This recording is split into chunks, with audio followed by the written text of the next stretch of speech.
Roast press box office நேயர்களுக்கு அன்பு வணக்கம். நிகழ்ச்சிக்குள்ள போறதுக்கு முன்னாடி லைக், ஷேர், சப்ஸ்கிரைப் பண்ணுங்க. வாங்க நிகழ்ச்சிக்குள்ள போலாம்.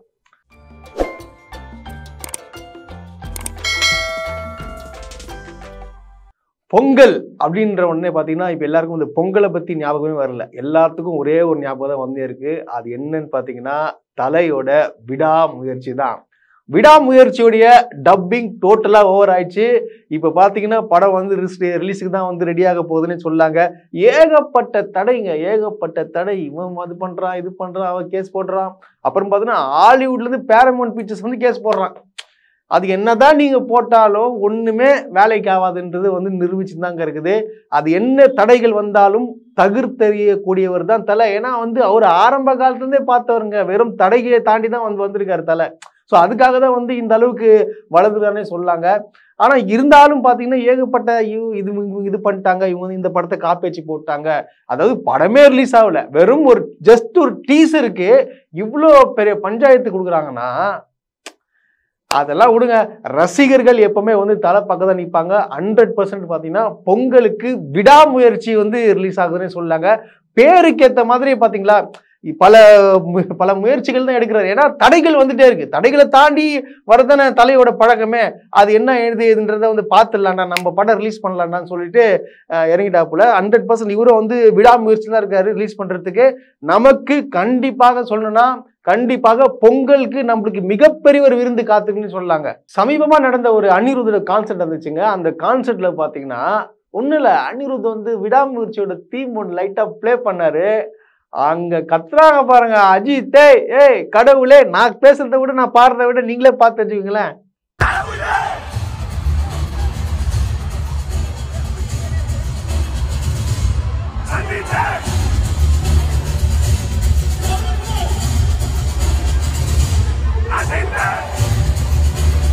பாத்தீங்களா அந்த ஆரவாரத்தை, உற்சாகத்தை. சும்மா கான்செர்ட்டுக்கே இப்படின்னா படத்துல வந்துச்சுன்னா எப்படி இருக்கும் தெரியுமா? ஐயோ நினைச்சே பார்க்க முடியலங்க. பயங்கரமா வந்து நம்மளுக்கு இப்பவே வந்து வெறியேறுன்னு சொல்லலாம். பொங்கலுக்கு பாத்தீங்கன்னா ஆல்ரெடி வந்து 2 படம் வந்து ரிலீஸ் ஆகுதுன்னு சொல்லிட்டாங்க. அது என்ன படம்ன்றது உங்களுக்கு எல்லாருக்குமே தெரியும். வணங்கான், பாலாவுடைய படம், அருண் விஜய் நடிக்கிறாரு.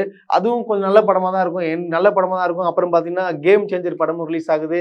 எந்த கேம் சேஞ்சராலும் சரி, வணங்கானும் சரி, நாங்க ஆல்ரெடியே சொல்லியாச்சு, எப்பா இது வந்து சாதாரண படம் கிடையாது, தலை படம். அதுவும் 2 வருஷம் கழிச்சு வர வருது. எல்லாம் வெறியில இருப்பாங்க. தயவு செய்து கிறுக்குல வந்தீங்கன்னா அப்புறம் வந்து எங்களுக்கு தெரியாது அப்படின்னு சொல்லிட்டு தான் அந்த சூழ்நிலை தான் ஏற்படும்னு நம்ம சொல்லிக்கலாங்க. அதுக்காகவே பார்த்தீங்கன்னா நிறைய பேர் வேண்டிப்பாங்க, இந்த மாதிரி வந்து விடாமுயற்சி வந்து ரிலீஸ் ஆகக்கூடாது, எப்படியாச்சும் இது வராமல் தடுத்துடணும் அப்படின்லாம் நினைக்கிறாங்க. அதெல்லாம் வேலைக்கு ஆகுது. ஆல்ரெடியே பார்த்தீங்கன்னா அருண் விஜய் வந்து பயங்கரமான ஒரு தலை ஃபேன்னே சொல்லலாம்.